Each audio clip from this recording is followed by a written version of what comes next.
At the surface, Enneagram type 1, who is striving to feel perfect, and Enneagram type 2, who is striving to feel connected, could not look like more opposites.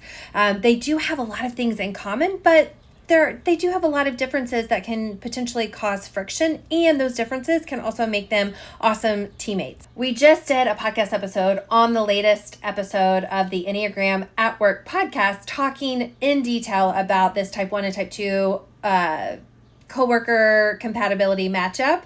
But we're going to do some quick highlights here. But before we do, I want to give you a quick refresher. So the type 1 is striving to feel perfect. They tend to be really focused on right or wrong, good or bad. They can be incredibly visionary and that, hey, we can make this better. I always say if type 1 had a book, it would be the Good to Great book.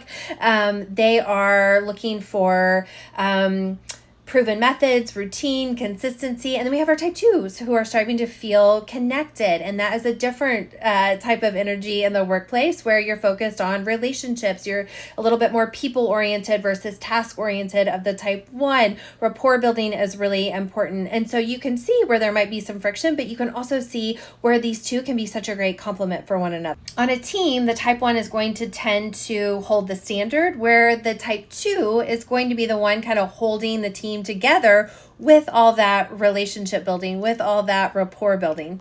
One point of friction can be in the way that they give and receive feedback. For example, the type 1, they just want to say it to fix something to make it better. And on the receiving end of that, for a type 2, it can feel cold. It can feel a little harsh. It can feel a little personal. And then vice versa, when a type 2 tends to give feedback, they typically will do something like the sandwich method where it's like compliment, here's the feedback, compliment. And that can be a little less clear to the type 1. Sometimes even confusing, like what do you really want me to focus on, and that can be frustrating. And so there's going to be some friction between these two, but there's also going to be some incredible compatibility when they're both really dialed in and kind of aware of themselves and each other, where we have the type 1 who is good at structure and routine and very task oriented, blending that with the relationship orientation of the 2, that warmth, that approachability, kind of taking the team into consideration, can be such an incredible pairing on a team to both get things done and